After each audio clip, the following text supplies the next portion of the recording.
du lundi pour aller. Ouais, quand je Ouais, dis, en fait, bah, ce qui me fait plaisir dans cette phrase, c'est que c'est ça le but.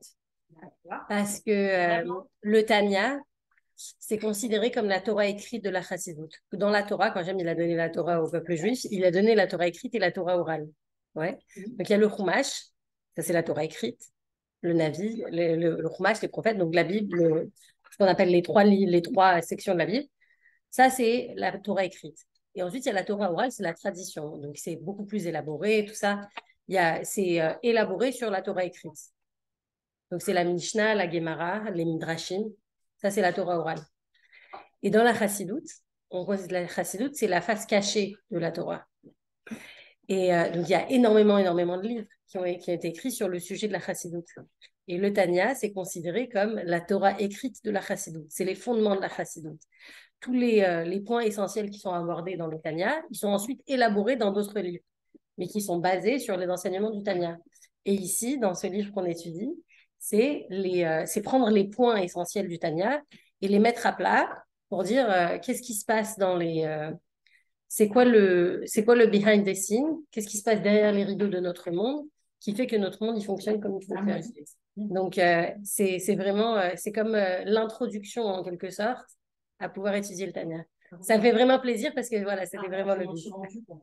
Je peux te dire, j'étais contente de venir au cours de Il lundi. y a quelqu'un d'autre aussi qui m'a dit ça, c'est pas toi? Ah voilà, parce Ah, que quelqu'un d'autre m'avait dit, c'est ça, c'est complémentaire. C'est C'est-à-dire que tu as complémentaire. besoin de ce vraiment. cours-là pour comprendre, tu vois. C'est c'est Ouais, bien de faire les deux, Pour en fait. c'est bien appliquer, de en faire tout les cas. deux. C'est pas pour Ça. comprendre, mais pour Vraiment. appliquer. Non, c'est pas, je leur dis, elles peuvent le cours du lundi, Ouais, mais eh ben, moi, je suis à l'aise. ouais, Je suis ben, plus à je l'aise. suis vraiment très Ouais, satisfaite. je suis à l'aise. Tu dis que c'est Franchement, Ouais. franchement, moi, elle m'avait parlé de ton cours et tout. Et au début, le premier cours, franchement, j'ai été choquée. Genre, j'ai dit, waouh, je comprends. Pas que je comprends rien, mais Mais oui, on comprend. Ouh, c'est pas le genre de cours que j'ai l'habitude, tu vois. Ouais, Et bon, grâce à Dieu, après, je me suis. Mais j'ai aimé le concept. voilà, le concept. Donc, je me suis donnée. Et là, maintenant, vraiment, j'aime beaucoup. Genre, vraiment, c'est un cours différent, justement, de tous les autres cours que je fais d'habitude, mais dans le bon sens, dans le sens où c'est plus deep. Et, bon, il y a quelque chose de différent. Tu vois ce que je veux dire? C'est vraiment, ça t'apporte quelque chose. C'est pas simplement les trucs qu'on connaît de tous les jours, qu'on répète et qu'on redit, la paracha, les machins, tu vois? Vraiment. Et en plus, comment toi tu racontes, moi la vérité, j'adore. Je me Ah, calme, tu sais, c'est un vrai moment détente. on Tu sais, est calme. j'adore. Tu sais, ces Ben, petits super. moments. Je suis d'accord. Merci. Et ben, je Vraiment. peux vous dire que quand on n'en a plus, et ben ça manque. Ça, non. Et c'est là où tu te rends compte que tu aimes. C'est quoi? Pour ça, C'est fort, c'est fort. J'arrive. Moi, vraiment, moi, ben, si c'est mon tour de vous complimenter, moi, vraiment, je vous félicite de prendre le temps de venir parce que ben, c'est pas du tout évident, en fait. Même si on travaille pas, on est occupé avec mille choses. Et même des fois, on est occupé avec rien et on aime être occupé avec rien. Mais c'est vrai. Et on aime être avec rien. Et ça nous plaît. Et on est en genre bah, détente et trucs. Et vraiment, quand la capable de prendre le temps, ça va pas de soi. Bon, voilà. Bon, bah, c'est bien, on se complète. Hein? All right, on est prête? OK. Bon, comme ça fait très, très longtemps quand même moi, j'ai dû prendre du temps pour faire une révision. Je sais, c'est pour ça que je t'ai donné, je me suis rappelée. Je me suis rappelée. C'est la meuf. Ah ouais, ok. Donc, en fait, je voulais faire une petite récap quand même, parce que, pour mettre un peu dans le bain, parce que ça fait vraiment longtemps. Je crois que ça fait un mois, en fait. Je crois que ça fait exactement un mois. Mais non. Je crois. Non. Je crois que, on avait pas fait cours. On a fait cours le 12. Chez toi, je revenais de New York. Ouais, exact. Le Et jour où tu ensuite, revenais de New York, exact, travail avec les boss. Et je me rappelle parce que j'étais revenue. Et ensuite, il y avait eu President's Day. Et après, il y avait eu, je sais pas quoi. Il y avait eu un Prodi Day, je crois. Il y avait eu quoi après, je sais plus. Et ensuite, il y a eu RF Pouring. Il y avait eu un truc il y a 2 semaines. Ah, il y avait le rap qui était venu parler. Il y avait le chiot le matin. Ah, et Le après, chiot il y a du eu matin et tout. Merci beaucoup. 3 semaines. Donc oui, donc là, on est à la 4e semaine. Voilà. Si tu restes ici, je passe. Bon. Voilà. Bah oui. Ah ouais, donc ouais, donc ça fait pas mal de temps. Baruch Hashem, à chaque fois pour des bonnes raisons. Alors, donc pour récapituler, nous, on avait terminé le chapitre qui parlait de la manifestation du divin. Enfin, terminé, c'est un grand mot parce que le divin se manifeste tout le temps et on ne le comprend jamais assez. Donc on avait juste terminé ce qui est écrit dans le livre. Et on avait commencé un chapitre qui s'appelait l'âme de l'âme et qui parle de la Neshama en fait. Et le chapitre qui parle de la Neshama, il va nous expliquer c'est quoi la spécificité de la Neshama, c'est qu'est-ce que c'est une Neshama et qu'est-ce que c'est l'âme et en quoi l'âme que nous on a, elle nous rend différents du reste des créatures. On avait déjà parlé dans le chapitre d'avant, dans la manifestation du divin, le fait que l'être humain, lui, c'est une représentation du divin dans le monde. On avait dit Hachem, il a différentes façons de se manifester dans le monde. On avait parlé des séphirotes et que chaque sphira, elle représente Hachem d'une manière différente. Et c'est comme si on mettait une couleur sur une lumière. C'est la même lumière, mais avec une couleur différente. Donc, les attributs d'Hachem à travers les sphirotes, elles sont un reflet d'Hachem lui-même. Et comment l'être humain, nous, on est une représentation de Dieu dans le monde parce qu'on a été créé à l'image de l'homme. Donc ici, maintenant, on transitionne et on va parler de l'homme plus spécifiquement. Ouais, ok, donc on avait abordé, je pense qu'on avait commencé le chapitre. Il me semble vraiment qu'on avait commencé le chapitre, mais je vais revoir les points essentiels du début du chapitre. On est à la page 63. Alors, numéro 1, qu'est-ce que c'est l'âme? L'âme, c'est une partie de Dieu. Ça s'appelle une étincelle de Dieu, un fragment du divin venu d'en haut. Ça veut dire quoi? Ça veut dire en haut, c'est Hachem, mais c'est un niveau élevé d'Hachem, et c'est vraiment une partie d'Hachem lui-même. De la même façon qu'on dit à nos enfants, mais toi, tu fais partie de moi. Nos enfants qui font partie de nous, ils ont une partie de nous en eux. Ben, nous, on a une partie d'Hachem en lui. Donc, on est indissociable avec Hachem. C'est pour ça qu'Elie Wiesel, il disait, un juif, il peut vivre pour Dieu, contre Dieu, mais jamais sans Dieu. Pourquoi? Parce que naturellement, c'est comme Tu dois l'avoir dans ta vie. parce qu'il fait partie de notre vie. Même si quelqu'un il passe sa vie à dire, moi, je m'oppose à Dieu, je suis contre ce que Dieu il fait, je suis pas d'accord avec ce qu'il fait. Quelqu'un il peut pas dire non, Dieu il n'a pas de présence dans ma vie du tout. Ça, c'est l'existence, elle peut pas, l'existence d'un être humain, elle peut pas être complète s'il est complètement parallèle à Dieu. Même dans notre proposition, on fait rentrer Dieu dans notre vie. C'est intéressant. Euh, le rabbi, il y avait quelqu'un dans ma famille qui était religieux et quelqu'un qui n'était pas religieux. Et celui qui était religieux, il essayait de rendre celui qui n'était pas religieux religieux. Mais celui qui n'était pas religieux, il était très, très opposé. Alors, mon père, Ah oui, on a compris. il est parti voir, ça Oh, va. mon amour.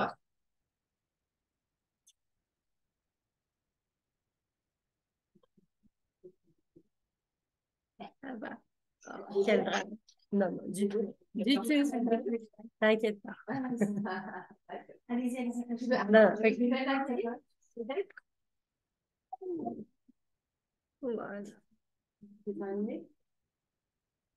alors, pas mal. Je te raconterai un truc tout à l'heure à ce sujet. Alors, donc, en fait, mon père était parti prendre conseil chez quelqu'un. Il lui a dit, mais qu'est-ce que je fais avec quelqu'un comme ça qui est tellement opposé? Il est vraiment remonté contre la religion. Et cette personne-là lui a dit, mais pourquoi il est tellement remonté? C'est parce que ça le touche quelque part. Oui, ça le touche négativement, mais ça le touche. Il est sensible, en fait, à ce qui est spirituel, à ce qui est religieux. À ce stade-là de sa vie, il est à un stade où c'est négatif. Mais en fait, le fait que ça le touche, c'est qu'il n'est pas indifférent. Bref, donc 2 de ces 3 enfants, cette personne-là, ils sont aujourd'hui des gens qui sont en fait religieux. Donc ça montre comment il a pu transmettre en fait des valeurs, même si lui-même, dans sa manifestation, dans l'expression de sa relation à Dieu, il était contre, mais en fait, il y a quelque chose de positif qui est passé. Donc en fait, nous, on a une partie d'Hachem qui est en nous, donc on est indissociable avec Hachem. Et ça montre la valeur inestimable que chaque juif il a, parce qu'en fait, notre valeur, elle est pas quantifiable parce qu'on on a une partie de Dieu en nous.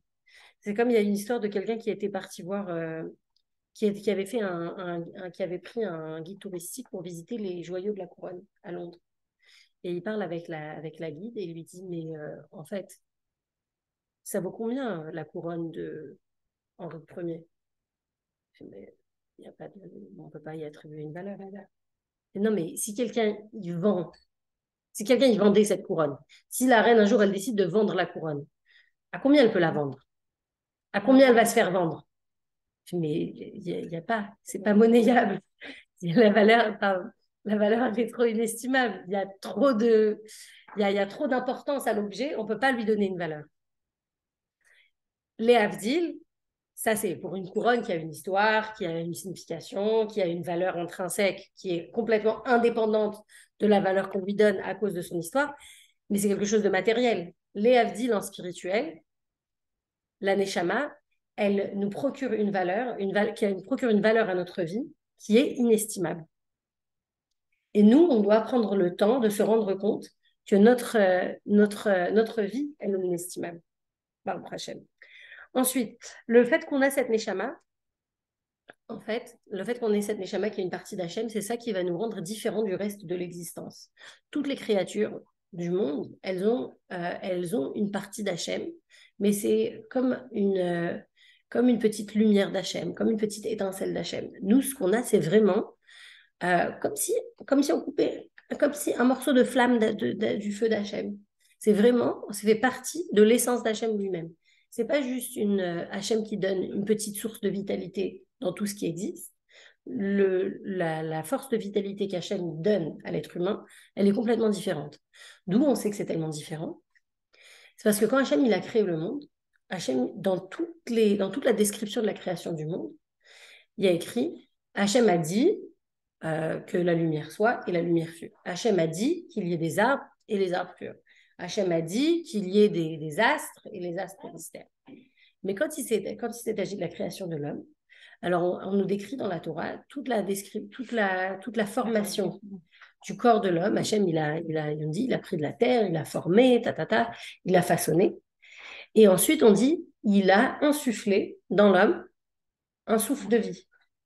On dit, c'est quoi cette différence entre pourquoi Hachem, il n'a pas dit et que l'homme vive? Je l'ai formé, maintenant qu'il vive. Ou pourquoi il n'a pas dit juste qu'un homme soit créé? Il aurait été créé comme le ciel et comme la lune et le soleil, ils ont été créés. Le fait qu'Hachem, il ait donné un souffle de vie à l'intérieur, le souffle, c'est quelque chose qui est profond. Quand par exemple, on souffle un ballon, ça nous fatigue. Oui. Pourquoi? Parce qu'on a sorti de l'énergie intérieure de nous-mêmes et on l'a mise dans le ballon. Non, le ballon, il n'y a rien à faire. Mais quand Hachem, il sort quelque chose d'intérieur, de profond de lui, et qu'il le met en nous, ben c'est ça qui nous donne la force. C'est ça qui fait que notre relation à Hachem, elle est différente de la relation des autres créatures. Maintenant, ce qu'il y a, c'est que tous les êtres vivants, ils ont une conscience du divin. Mais ils ont une conscience du divin qui est limitée. Pourquoi je dis que tous les êtres vivants ont une conscience du divin? On a prié pendant le week-end pour Ilan, qui est malade. Ouais. Et donc, hier matin, il y avait des femmes qui ont demandé si on pouvait dire Nishmat Kol Chai. Ouais. Alors, c'est quoi Nishmat Kol Chai? Nishmat Kol Chai, les premiers mots, ça veut dire la Neshama de tout ce qui vit. Je l'ai fait pendant 40 jours. C'est vrai? Ouais, je l'ai fait 2 fois. Waouh, tu l'as fait pourquoi? C'est pour ma fille. Ah, voilà. Waouh. Tu l'as eu. Wow. Tu l'as eu. Wow, très cher. Ouais. Il paraît que c'est une fréquence séquence. Je te raconte une bêtise. J'avais pas fait. J'avais fait le Perek Shira. C'est ça, Perek Shira. Ouais. Mais c'est pareil. C'est la même idée. Et après, j'avais fait le Nishmat Kol Chai, mais pour Johanna, qui avait une fille. Ah ouais? Johanna, elle a une fille? Non. Non, ok, elle a eu un garçon. Ouais. C'est très bien. Elle faisait pour moi et moi je faisais pour elle. Ah, ça c'est magnifique. On faisait une chacune. C'est magnifique. Magnifique. Mais c'est la même idée, hein, le Perek Shira et le Nishmat Kol Chai, c'est la même idée. Je pense que le Nishmat Kol Chai, c'est une version abrégée du Perek Shira. Ouais. C'est très beau le Nishmat Kol Chai. C'est très très beau. Les deux, ils sont très beaux. Et en fait, les deux, de quoi ils parlent? Ils parlent de toutes les créatures du monde, de tous les animaux qui chantent les louanges à Hachem tous les jours, qui remercient Hachem de les avoir créés, d'avoir créé le monde, tout ça. Et donc, ça montre comment toutes les créatures, elles remercient Hachem, elles font une fila à Hachem tous les jours. Alors, je vais vous raconter une petite anecdote. Mon frère qui est juste après moi, il est parti en voyage en Colombie quand il était jeune. Et donc, pendant son voyage, il a fait une visite de la forêt amazonienne.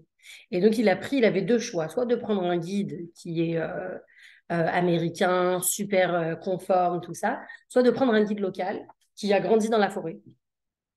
Il a dit non, je l'allais avec le guide local qui a grandi dans la forêt, c'est beaucoup plus sympa. Donc, il est parti, ils ont passé 3 jours dans la forêt amazonienne. 2 ou 3 jours, je ne me rappelle pas. Anyways, le matin, donc le rôle de ce guide, donc mon frère, il a la chance de parler espagnol, mais le rôle de ce guide, donc, c'était que lui, comme c'est un local, il lui expliquait tout ce qu'il y avait autour d'eux. Genre, il passait à côté d'un tronc d'arbre, il lui disait pourquoi il y avait ce tronc d'arbre ici, les feuilles. Mon frère, il lui dit, mais s'il y a quelqu'un qui meurt de faim dans la forêt, qu'est-ce que tu fais? Il lui dit, il n'y a pas, on ne peut pas mourir de faim dans la forêt, c'est pas possible. Parce qu'il y a toujours des ressources. Bref, mon frère, il dit pareil. L'être humain qui dit qu'il meurt de faim, ça n'existe pas. Enfin, dans la ville. Oui, il est dans la nature. Dans la nature, le monde, il est fait pour qu'on ait de quoi vivre. C'est du mytho. Avec la chou. De quoi? C'est des trucs là, la télé dans la jungle. Il y a du manioc, non, mais aussi si tu sais pas ce que tu peux manger, c'est mangeable, c'est pas mangeable. Non, moi non plus. Mais ça veut dire quoi? Moi, je sais. Quand tu sais pêcher, quand tu connais les légumes. Voilà, c'est ça. Tu sais pêcher au harpon, je sais. Ah, sérieux? Bravo, waouh. Elle a grandi sur une île. Je sais aller chercher les ressources, connaître les racines. Bah ouais, c'est très bien. Ah ouais? Je sais connaître l'igname. Ouais. Ah bah moi, rien du tout. S'il n'y a pas un petit panneau pour dire ce qui est. Ah vraiment, moi je connais pas. Non, nous, dans des villes. Ouais, voilà, Allez, devrait nous faire. allez sur une île. Bon, alors du coup, c'était quoi le point de l'histoire? C'est que le matin, ils se réveillent et il y a un singe qui vient des singes qui montent sur leur branche. Et toute la famille qui monte sur leur branche et commence à faire ils commencent à genre chanter pendant 20 minutes comme ça. Et mon frère se retourne et fait, mais ils font quoi là? C'est quoi qu'est-ce qu'ils sont en train d'essayer de faire les singes? Eh ben, ils remercient le créateur. Comme ça, il lui a dit, il remercie le créateur de l'avoir laissé vivre encore un jour. C'est beau, hein? Ah, donc ça tous les jours? Le singe, tous les matins, il se lève, apparemment. Tous les matins, les singes, ils se lèvent et ils font leur chanson du matin. Le petit rassemblement du matin. Et c'est quoi donc cette personne donc, qui a cette tradition ancestrale qui vit dans la jungle? Il dit, c'est parce qu'il remercie le créateur de l'avoir laissé vivre encore un jour. Il est content d'avoir vécu encore une journée, donc il dit merci. Ouais. C'est magnifique quand même.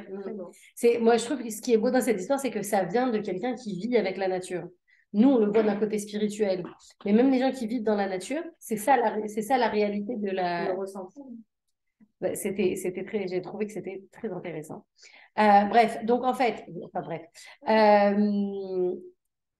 Donc toutes les créatures, elles ont une conscience du divin. Mais nous, notre conscience du divin, elle est beaucoup plus développée. D'accord? Donc nous, on a notre spécificité principale, c'est qu'on a le libre arbitre parce qu'on a été créé à l'image de Dieu. Le fait d'avoir été créé à l'image de Dieu, ça nous donne 2 capacités. Ça nous donne la capacité de pouvoir penser et de pouvoir créer. Les animaux, ils ne pensent pas vraiment. Enfin, ils ne pensent pas du tout. Les animaux, ils ne pensent pas. Ils ont des modes de communication, ils ont des modes on ne va même pas dire de réflexion, on va dire des modes de...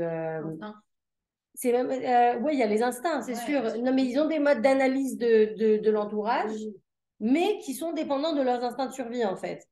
Donc, ils n'ont pas de pensée, ils n'ont pas de pensée ou de réflexion. Ils vont pas se dire, tiens, l'autre jour, il m'est arrivé ça, peut-être si aujourd'hui je fais ci, ça va se passer vraiment. Il y a des réflexes, il y a des instincts, mais il n'y a pas de pensée, il y a pas de pensée réelle. Créer, on ne voit pas que les animaux, ils créent des choses élaborées. Ils créent pas, ils n'inventent pas des nouvelles choses. La dernière fois, c'était Johanna qui avait dit, oui, mais ils créent des nids. Ah oui. Il fait des quoi, Des nids, ouais. mais c'est très limité en fait comme création. C'est très limité. Ils vont créer quelque chose pour un moment précis, c'est pas quelque chose d'élaboré. Encore une fois, c'est Les pas créations. pensé spécialement, c'est pas prémédité. Si, oui, dans l'instinct, oui, c'est pour voilà, Oui, pour pour le le- business. l'instinct, Voilà, c'est pour l'instinct, maintenant, on a besoin. Ils vont pas Voilà, réfléchir, exactement. vraiment. Voilà. Donc, ils vont pas dire tiens, je vais le faire plus joli que d'habitude. Voilà, la Ça, semaine c'est prochaine, mignon, ouais. on va une phase, commence à faire une Faire aller les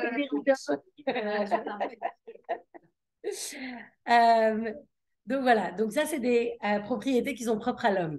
Donc maintenant, dans la culture dans laquelle on vit aujourd'hui, il y a on met beaucoup en avant le respect des animaux. Alors, dans la Torah aussi, on respecte les animaux, on les respecte en tant qu'animal. En tant qu'animal, on va te respecter en ne te faisant pas de mal. On va te respecter on t'aide si tu as besoin d'aide. C'est-à-dire si on voit un animal qui souffre, on peut l'aider, on peut le secourir. Mais un animal, nous, on n'est pas juste on n'est pas une version améliorée de l'animal. On est une créature vraiment distincte des animaux. L'être humain, il est considéré comme une catégorie à part du reste de la création du monde. Ouais. Ok. Ensuite, quand on avait parlé des sphirotes, on avait dit comment chaque neshama, en fait, elle a ses sphirotes qui lui sont propres. Elle a sa combinaison de sphirotes qui lui est propre. Et on avait dit comment, du fait qu'on a chacun une identité qui est différente, la neshama, elle a une composition qui est différente pour chacun. Pardon? De la même façon qu'on est différent. De la même façon qu'on n'a pas deux personnes qui sont complètement identiques, de la même façon, on n'a pas deux neshamot qui sont complètement identiques dans leur composition. Et donc, du fait que notre composition elle est différente, de la même façon, notre mission dans le monde, elle va être différente. Donc, chacun, il a sa mission propre. Il y a un proverbe, les phrases de pensée positive, qui dit « N'essaye pas d'être quelqu'un d'autre, c'est déjà pris ». Chacun, il a son rôle, chacun, il a sa mission. Alors, souvent, ce qu'on va faire, c'est qu'on va dire, moi, je ne suis pas satisfaite avec la vie que j'ai. Je vais essayer de ressembler à telle personne parce que cette personne-là, elle a une vie que je pense que j'aimerais avoir. Donc, on va essayer ça. On va voir que ça ne va pas nous convenir non plus. On va essayer autre chose. Et en fait, c'est comme ça un petit peu qu'on apprend à savoir c'est quoi vraiment qu'on attend de nous-mêmes. C'est en essayant un petit peu de ce qu'on voit autour de nous. En général, c'est ça qui se passe. Mais on a chacun notre mission propre du fait de la composition de notre neshama, qui est à chaque fois différente. On avait expliqué tout au début des cours, on avait expliqué que quand on parlait des anges, on avait expliqué que les anges, c'est des êtres unidimensionnels et la neshama, c'est une créature complexe. Et donc, la neshama, c'est comme une sphère. Mais ce n'est pas juste une sphère vide, c'est une sphère qui va être remplie à l'intérieur avec plein d'autres choses. Alors qu'un ange, c'est quelque chose qui a une seule façon d'être écrite. Et donc, la neshama, la complexité de la neshama, elle fait que notre mission sur Terre, elle est complexe. Notre existence sur Terre, elle est complexe. Toute notre vie, elle est faite de complexité. Là, il y a la complexité de pouvoir harmoniser le matériel et le spirituel. Parce qu'on a une neshama qui est spirituelle, mais on vit dans un monde qui est matériel. Il y a harmoniser et équilibrer le bien et le mal. Donc, toutes les qualités qui sont opposées, comme la sévérité et la générosité, la rigueur et la flexibilité. Toutes ces qualités-là, toutes ces qualités qu'on doit apprendre dans notre vie à équilibrer. Donc ça montre toute cette complexité de laquelle on est entouré et dans laquelle on vit.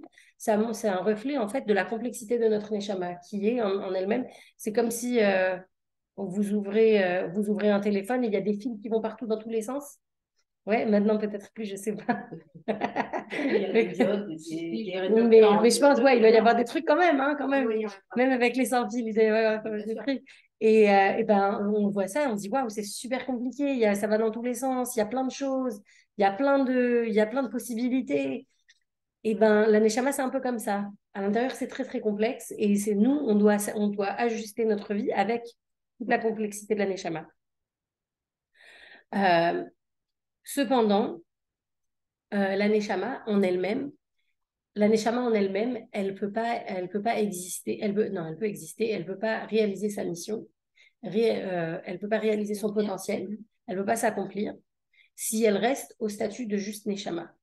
La neshama, pour pouvoir réaliser son potentiel, elle doit être dans un corps. Toute la force de la neshama, c'est de pouvoir entrer dans un corps et d'apporter cette force au corps, sa force au corps, qui nous permet d'agir positivement. C'est ça la force de la neshama. Maintenant, comme on a le libre arbitre, malgré la neshama, on peut agir positivement ou négativement, parce que c'est nous qui avons le choix. Mais la neshama, son rôle, c'est de venir dans le corps. Toute la raison de son existence, c'est de venir dans un corps sur Terre et de permettre au corps d'accomplir des choses spirituelles. C'est ça tout le but de la neshama. Donc nous, à travers notre vie, on permet à notre neshama de se réaliser. Maintenant, cette séparation de la neshama avec sa source, parce que la neshama, pour venir dans le corps, elle doit se séparer de sa source. C'est comme un traumatisme pour la neshama. En psychologie et en psychanalyse, on parle beaucoup du traumatisme de la naissance. Ouais. Et on dit que pour un bébé, le travail de la naissance, c'est un traumatisme d'être séparé de son endroit naturel. Et ben, c'est vraiment une analogie avec l'histoire de la neshama. Parce que le bébé à l'intérieur de l'utérus, ben, il est tranquille, il est bien, il est parfait. Tout va bien pour lui. Dans les grossesses qui vont bien. Tout va bien pour lui, il se développe, il a toute sa nourriture, il est dans un cocon vraiment, Il n'y a pas littéralement. Tant qu'il n'est pas, Alors, c'est complexe, parce qu'il vit, donc il a une neshama, mais en même temps, il reçoit sa neshama, il a une neshama qui lui est, d'après ce que j'ai compris, c'est comme ça. Non, il a une neshama qui lui a été assignée à la conception. D'accord. Elle lui a été assignée, mais elle rentre vraiment dans le corps à la naissance.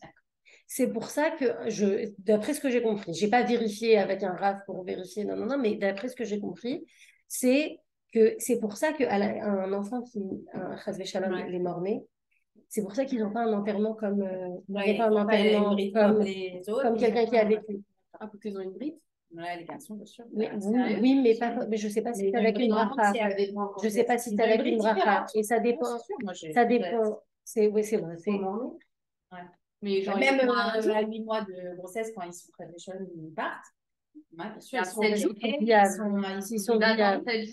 Non, ça se fait. Ils ont une bride spéciale à la naissance. Je sais pas s'il y a une bracha par contre, mais je sais que si peut-être qu'il y a une bracha parce que je sais que j'ai une amie qui a donné un nom même à son. Oui, bien sûr, tu les nommes et tu vas à la mairie. Non, pas toujours. Ah bah, si, avant un certain mois, avant un certain mois, il s'appelle Adam, je crois. Et c'est compliqué. Mais donc, d'une certaine manière. Une expérience. Ouais. Un jour, il y avait un grand rave et j'étais avec une amie. Elle venait de faire une fausse couche. Et quand elle est rentrée dans la salle, elle dit: vous êtes ensemble. Elle m'a dit: non, ici, il y a une deuxième neshama avec vous. Et le bébé était déjà parti. Mais il sentait, c'était tout frais. Parce qu'en fait, elle avait encore le bébé? Non. Ah. Si.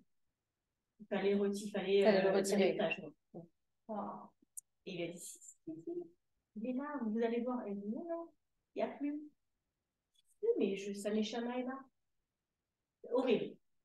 Oh là là. Horrible. C'est dur. Donc, ouais. Mais ça, c'est des expériences très difficiles. C'est de la même manière, autant c'est considéré comme quelque chose de courant, mais autant à chaque fois c'est très difficile. Bien sûr. Surtout de faire la bride, etc. C'est très dur pour un père parce que la mère, elle est horrible. Tenir le bébé. Mais non, c'est pas ça. C'est que quand même, il y a la mairie, il doit le nommer, il doit se faire. Parce que c'est dans la foulée, quoi. Moi, j'ai une très bonne maman à 8 mois. Histoire. Bon, chez l'Onida et que personne. Non. Ça pour dire, un bébé, il a la neshama attitrée, mais. Il a la neshama qui lui est assignée, mais ouais, bah justement, j'ai lu quelque chose sur ça, c'est que des fois, c'est les enfants qui naissent et qui meurent enfants ou à la naissance. C'est qu'ils naissent pour réparer quelque chose. Ouais, c'est ce qu'on dit. Ils naissent pour réparer quelque chose et ils naissent avec plusieurs. On va en parler après, mais en fait, la neshama, elle a 5 parties. Et les 5 parties de la neshama, elles intègrent le corps à des stades différents dans la vie. Et ça, c'est des enfants qui naissent avec plusieurs parties de la neshama à la naissance. À la naissance. Et donc, c'est pour ça qu'ils sont capables d'accomplir leur mission plus rapidement, peu importe quelle mission ils ont. Mais c'est pas des mots de consolation. Non, mais c'est pas des mots de consolation. Non. C'est une épreuve, c'est une tragédie dans la vie de la famille. C'est pas. Non, ouais. Bon, donc, pour reparler de choses plus positives, dans la naissance, une naissance qui se passe bien, si Dieu veut. Elle s'est pris la table. Ça va. Donc, un embryon, un bébé dans l'utérus, il n'a pas de fonction propre. Il existe en tant qu'extension de sa maman, mais il n'a pas d'existence propre. C'est seulement quand il va se séparer du corps de sa mère qu'il va pouvoir commencer à exister. Même si pour le bébé, c'est traumatisant de se séparer de sa mère, c'est un passage obligé pour qu'il puisse réaliser sa vie. Donc pour la Neshama, c'est la même chose. La Neshama, tant qu'elle est avec Hachem, c'est très bien, elle est très contente. Mais comment est-ce qu'elle peut se réaliser? C'est une fois qu'elle est rentrée dans un corps, qu'elle s'est séparée d'Hachem, qu'elle est rentrée dans un corps. Le but, c'est quoi? C'est que son existence, elle va être meilleure. Du fait de son séjour sur Terre, dans un corps, en ayant la possibilité d'accomplir des mitzvot, son existence, elle va être meilleure. Pardon. Et c'est pour ça que ça vaut le coup pour elle de se séparer de son existence première. Ok.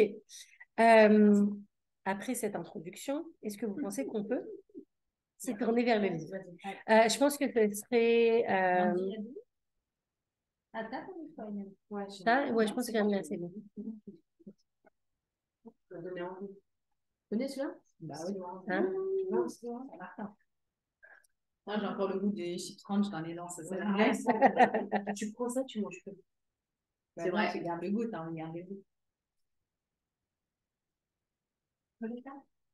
Non, merci.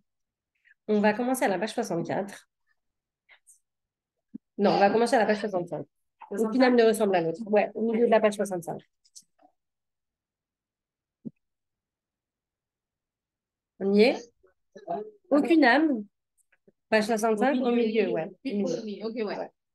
Aucune âme ne ressemble à une autre, qu'il s'agisse de ses actions, de ses devoirs ou de ses modes de fonctionnement. C'est pourquoi aucune âme ne peut prendre la place d'une autre. Même la plus grande parmi les plus grandes ne peut remplir le rôle spécifique, ni ne peut occuper la place particulière d'une autre, quand bien même s'agirait-il de la plus petite parmi les petites. C'est pourquoi le judaïsme manifeste un si profond respect de la vie humaine. Chaque personne est unique, aucune vie ne peut en remplacer une autre, rien ni personne ne peut prendre sa place. Donc ça, c'est pour parler de comment chaque âme est unique. L'âme, dans son état primordial, c'est-à-dire avant de rejoindre le monde de l'action, le monde physique, celui dans lequel nous vivons, constitue une entité spirituelle distincte du fait qu'elle est une combinaison particulière de divers séphirotes des différents mondes. Ah oui, je n'ai pas parlé de ça. La Neshama, elle vient pas... On avait parlé des 4 mondes, oui. On avait dit comment notre monde, c'est le monde matériel, il y a le spirituel, mais le matériel est prédominant, et dans les autres mondes, il y a différents niveaux de matériel et spirituel. Et en fait, la Neshama, elle vient pas d'un seul monde, elle vient de plusieurs mondes. Différentes parties de la Neshama vont venir de d'autres mondes. Donc, c'est vraiment complexe dans vraiment plein de domaines. C'est pour ça que je donne l'exemple d'une sphère et qui est remplie. Parce que on peut même pas dire plus de la première. Oui, exactement. Les tzadikim, la Neshama, elles vont plus venir du monde de Hatzilut. Et c'est pour ça qu'un tzadik, vous avez appris dans le Tanya, que les tzadikim, un tzadik gamour, il a pas de penchant négatif. Viens m'apprendre. Ah ouais, tzadik, bravo. On a fait rachat déjà. Maintenant, on dit, c'est l'un parce qu'elle rate. Non, les tzadikim, ils n'ont même pas de mauvais penchant. Ils sont nés avec seulement une inclination à faire le bien. Donc, pourquoi? Parce qu'ils viennent, la source de leur Neshama, elle est d'un monde où il n'y a que le bien qui existe. Il n'y a que Hachem qui existe. C'est le monde le plus haut, le monde, on avait dit, le monde de l'émanation. Donc, il constitue une entité spirituelle distincte du fait qu'il est une combinaison particulière des diverses sphirotes des différents mondes. Même si chaque âme est plus proche d'une séphira que d'une autre, elle ne dépend jamais d'une seule et unique séphira. Généralement, les âmes sont le produit de la combinaison des séphirotes. Pour une seule âme, il existe des centaines et des milliers de combinaisons de formes différentes. On peut donc dire des âmes humaines qu'elles diffèrent en fonction des séphirotes qui ont déterminé leur combinaison, puis des modalités de cette combinaison, et enfin du niveau des mondes d'où chaque âme est issue. Il y a une analogie très très simple pour comprendre ce fonctionnement, c'est l'ADN. De dire comment les gènes ils sont attribués, comment les gènes ils sont attribués, chacun on est porteur de gènes, mais comment ils vont se combiner, les gènes qui sont récessifs, qui sont pas récessifs, qui sont comment dominants, lesquels ils vont se transmettre, lesquels ils ne vont pas du tout se transmettre. Chacun, même dans nos enfants, quand on a plusieurs enfants, on voit que chacun il a des autres gènes qui se manifestent. De la même façon, dans les Neshamot, à chaque fois, il y a des autres sphirotes qui vont se manifester avec des intensités différentes. Il y en a qui va avoir bien les yeux bleus, l'autre qui va juste avoir la forme des yeux, l'autre qui va avoir les yeux bleu-vert, mais c'est pas vraiment exactement pareil. C'est pareil au niveau des séphirotes. Mais les séphirotes, juste pour vous rappeler, c'est plutôt les traits de caractère. Plutôt qu'on avait vu, ouais, avec le chesed Goura, avec la générosité, la rigueur, la beauté, il y en avait 7, plus les 3 intellectuels. Je n'étais pas là. Hein. Tu n'étais pas là quand on avait fait les sphirotes? T'as raté ça? Ouais, juste tu vas devoir. Ouais. En fait, il y a un au début du. Ouais. En anglais, hein?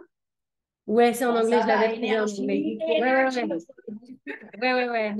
C'est exact. C'est en anglais, parce que j'avais trouvé le schéma, le diagramme en anglais.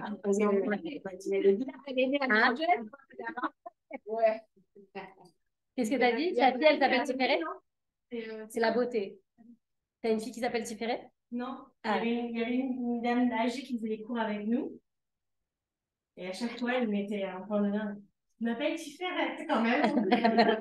Tiferet, j'ai dit la beauté, c'est la splendeur en fait. C'est chaque ouais. Mais c'est l'harmonie parfaite en fait, Tiferet. C'est très très joli. C'est très fort.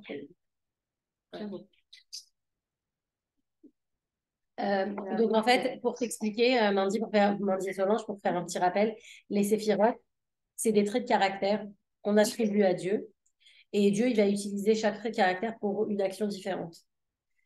Donc, par exemple, la générosité, Dieu, il va être généreux à certains moments. Il y a certains moments où Dieu, il va être généreux. Mais nous, on a ce reflet en nous de toutes les sphirotes. Mais chacun, selon notre personnalité, on va avoir un reflet plus marqué sur certaines sphirotes que d'autres. Par exemple, il y a des gens qui sont des battants. Dans leur nature, c'est des battants. Ils sont super compétitifs. Ils sont toujours des challengers. Ils sont toujours à se mettre des défis, à surmonter des défis. Ça, c'est une des sphirotes, c'est Netzar. Netzar, c'est quelqu'un qui est... Ah ouais? C'est énergie. Ouais. Netzar, c'est un gagnant d'ailleurs. C'est son préféré. C'est un gagnant. Netzar. Mais là, il y a marqué énergie. Parce que dans les traductions, tu as toujours des interprétations. Donc, c'est un petit peu négatif, compliqué. en fait, dans tout, Non, parce que tout peut être pris comme positif ou négatif. Ça dépend comment tu l'utilises. C'est quoi c'est quoi Malchut? Malchut, c'est la royauté. Malchut, c'est la royauté. La royauté, la spécificité de la royauté, c'est que la royauté, elle est le réceptacle de toutes les autres sphirotes et elle permet à toutes les sphirotes de s'exprimer. Ça représente quoi? Ça représente le roi. Hein? C'est le domaine où on vit. Le domaine où on vit, Malchut, et en quelque sorte, exactement. C'est ça, pour ça qu'il y a écrit Here and Now. Il y a écrit quoi? Here and Now. Here and Now. Bah oui. Donc, qu'est-ce que c'est la royauté, pardon? Qu'est-ce que c'est la royauté? Le roi, qu'est-ce que c'est un roi? Un roi, il représente son peuple, oui, mais en même temps, il est le maître de son peuple. Mais s'il y a un roi sans peuple, comme dans Le Petit Prince, il ne sert à rien. Un roi, il ne peut pas exister sans peuple. Comment? Oui, ça sert à rien. Ça sert à rien, un roi sans peuple. Il est le roi de personne. Donc le roi, il est le récipient du peuple, du pouvoir du peuple, que le peuple lui donne le pouvoir. Et en même temps, lui, il leur donne le royaume, il leur donne la stabilité, il leur donne un pays qui est safe, il garde le pays et il donne l'honneur au pays. Donc, il y a une relation interdépendante. D'un autre côté, le Malchut, ça représente la femme. La femme, elle représente le Malchut dans tous les textes. Pourquoi? La femme, biologiquement, elle est le récipient de l'homme et c'est elle qui va donner la vie. Une fois qu'elle a reçu, elle peut donner encore plus, démesurément. Oui. Donc, c'est pour ça que la femme, elle représente la malchoute. Et dans toute notre vie, en fait, dans toute notre vie de femme, on peut recevoir un tout petit peu et donner tellement plus. Et c'est pour ça que la femme, c'est elle qui dirige la maison. C'est comme le roi qui dirige un pays. Donc, on est les reines de notre royaume. Ah oui, oui. La reine de notre royaume. Je fais le résumé à mon mari à chaque fois. Et à chaque fois, il me fait plaisir. Il me dit, j'ai fait 14 ans que je dis la racisme. C'est bien, je sais. Ouais, mais il tient pas quoi. Non, mais c'est bon, la malchoute et la royauté, c'est le côté de la femme. Ouais. Dis-lui ça ce soir, on va voir s'il a déjà entendu. C'est la représentation de la femme. Mais les autres séphirotes, les 6 autres séphirotes, ça représente l'homme. Et le malchoute, ça représente la femme. Donc, ouais. La femme, parce que la femme, c'est ce qui permet d'exprimer ce qui a été pensé avant, dans le genre. Comme le Shabbat, ça représente aussi, le Shabbat, ça représente aussi la femme, parce qu'on dit la reine du Shabbat. Donc, qu'est-ce que c'est la reine du Shabbat? Pourquoi la reine du Shabbat? Pourquoi c'est la femme?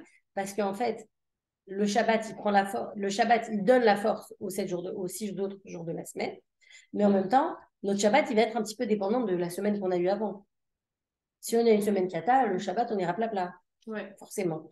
Donc, mais en même temps, le Shabbat, comment se comporte le Shabbat? On influence sur la semaine d'après. On donne les forces à la semaine d'après. Donc, c'est des concepts qui ne sont pas juste dans un seul domaine. Il y a les sphirotes d'Hachem, mais il y a les sphirotes dans un couple, il y a les sphirotes dans la famille, il y a les sphirotes dans le Shabbat, il y a les sphirotes, par exemple, les années de Shemitah. En Israël, c'était la Shemitah l'année dernière. Dans les années de Shemitah, on travaille la terre pendant 6 jours, pendant 6 ans. La 7e année, on la consacre à Hachem. C'est très... c'est partout, en fait. C'est dans tous les domaines qu'on le retrouve. Une fois qu'on s'en rend compte, c'est ça qu'on avait dit pendant les sphirotes, on avait dit, une fois qu'on prend conscience des sphirotes, on les voit partout. C'était ça le truc. Donc voilà. Mais c'est hyper abrégé. Je pense qu'on avait fait 2 classes dessus. Ça, même moi, non, mais c'est un truc, ça se revoit tout le temps. Ouais. Ça s'approfondit tout le temps. On découvre tout le temps des nouvelles choses sur les sphirotes sans arrêt, tout le temps. Donc, il n'y a pas de moment où on dit non, mais moi, les sphirotes, je sais exactement ce que c'est bon. Il y a toujours pas à apprendre sur les sphirotes. Ouais. Donc, pour revenir à notre point ici, que la Neshama, donc, elle est comprise de toutes les sphirotes, d'une combinaison de toutes les sphirotes, de manière différente, avec des marquages différents, avec des accents différents selon la personne. Et donc, la source des sphirotes, dans chaque monde, il y a les sphirotes. Dans chacun des 4 mondes, il y a les sphirotes. Et donc, chacun, il va avoir des sphirotes dans sa Neshama qui vont venir dans notre monde, selon la personne. OK. On est à la page 66. On est à la page 66. Mais dans tout cela, nous sommes encore dans le domaine du spirituel et de l'abstrait. Or, la principale action de l'âme, sa véritable valeur, ne réside ni dans son abstraction, ni dans son éloignement du monde matériel, mais au contraire, très précisément, dans son rapport à la matière et au monde créé. Car c'est seulement au sein du système extrêmement complexe de relations qui unissent l'âme à la fois au monde extérieur et au corps qui l'héberge, qu'elle est capable de s'élever à des niveaux bien supérieurs à ceux qu'elle pouvait atteindre en tant qu'essence abstraite, séparée, dans cet état incorporel que l'on appelle le jardin d'Éden d'en haut. Donc, quand la Neshama, elle est dans son état abstrait, spirituel, dans le Gan Eden, c'est magnifique, mais elle ne réalise pas son potentiel. Quand est-ce qu'elle réalise son potentiel et qu'elle s'exprime vraiment? C'est quand elle est dans un corps et quand elle agit dans ce corps.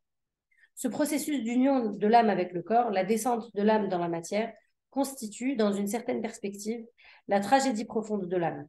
Comme on avait parlé de la tragédie de la naissance, c'est Shalom, du traumatisme de la naissance. La tragédie profonde de l'âme, c'est quoi? C'est d'être séparé d'Hachem. Et en fait, dans le Tanya, on explique que de la même façon qu'une flamme, elle va toujours vers le haut. Peu importe comment on tient l'allumette, elle va toujours vers le haut. La Neshama, elle est toujours attirée vers le haut, retourner vers sa source.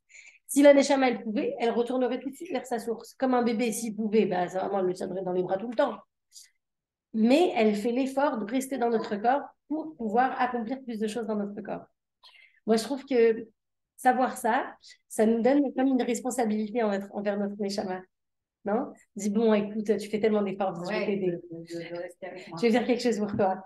Non, mais c'est important quand même. Moi, enfin, je me rappelle quand déjà qu'on a les enfants, le mari à gérer, mais non, on a en plus une des chamas. Ouais, c'est bien. Hein, on a une autre responsabilité. Merci, j'adore le mouvement. La Neshama, c'est comme quand tu dis. Alors, je vais te raconter un truc.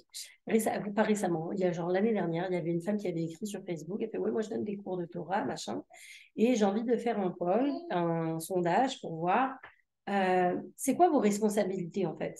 Est-ce que chacune elle peut écrire c'est quoi ses responsabilités? Et donc chacune elle écrit je m'occupe de mon mari, je m'occupe de mes enfants, je m'occupe de faire à manger, je m'occupe de faire les courses. Moi, je m'occupe aussi du pressing, Voilà, chacune elle écrit toutes ses responsabilités. Ouais. Et moi, je lui ai mis notre responsabilité par rapport à nous-mêmes. Personne n'en parle, en fait. Parce que tu te dis, bah, c'est normal, je suis responsable de moi-même. Il n'y a personne qui va venir m'habiller le matin. Je suis responsable de m'habiller le matin et de get myself out of the door. Tu vois?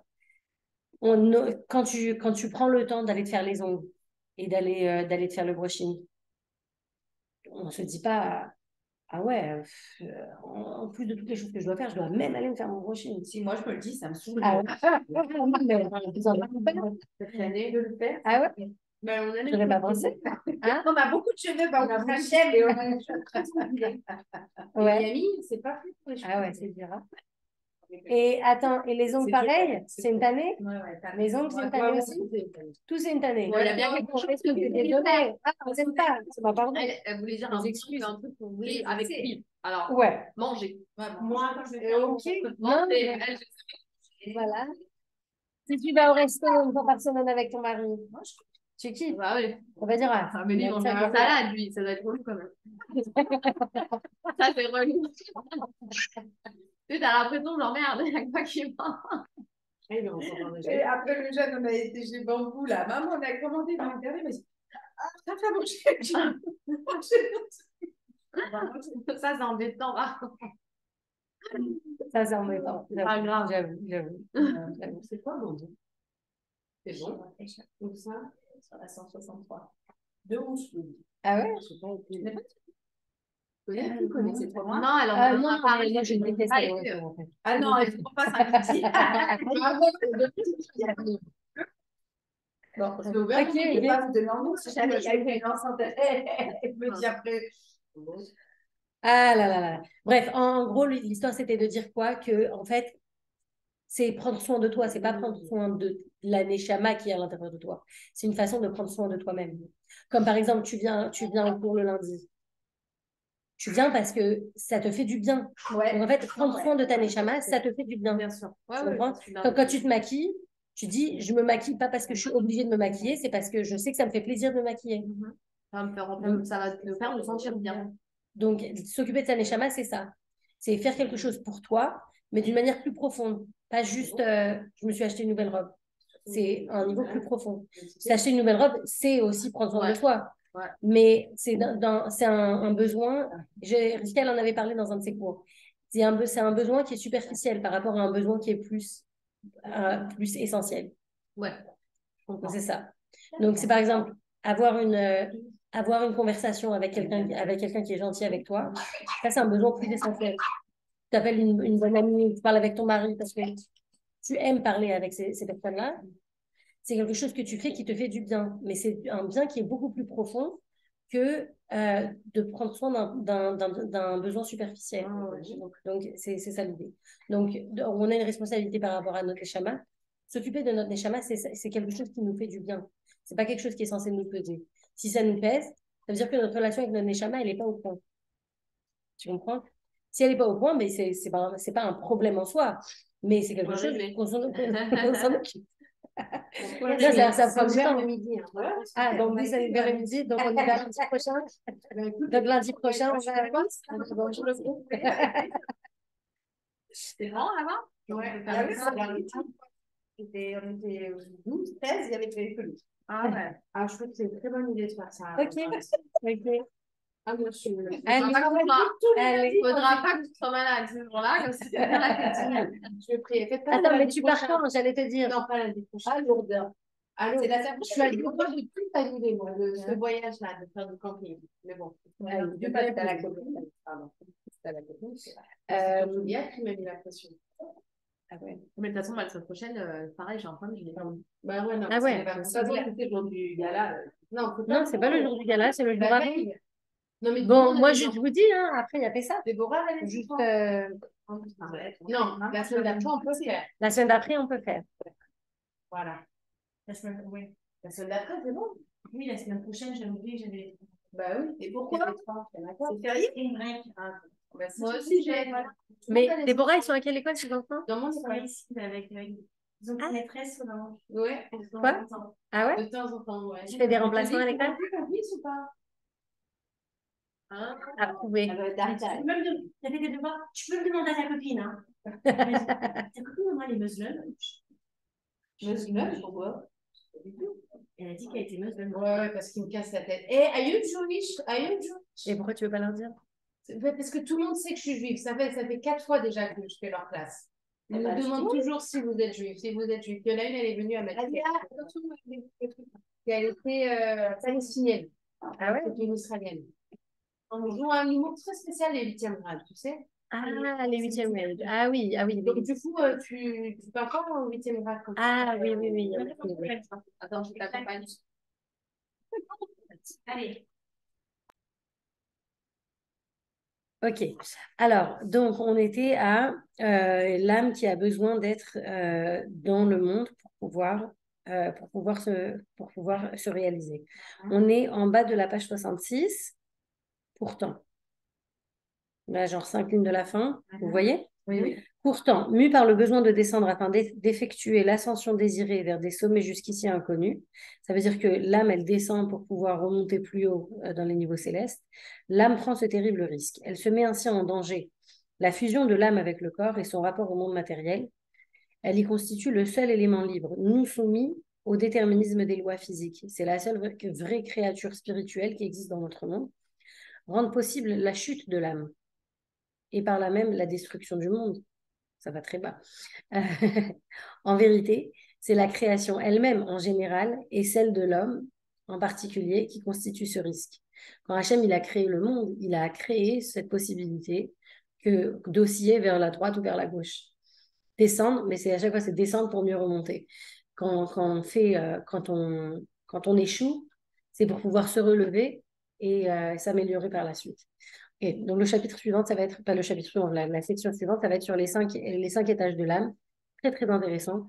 Ça raconte comment chaque Neshama elle est composée de 5 parties et chaque partie de la Neshama elle a un autre rôle à jouer dans notre existence. Donc, ce sera pour la prochaine fois. Ouais.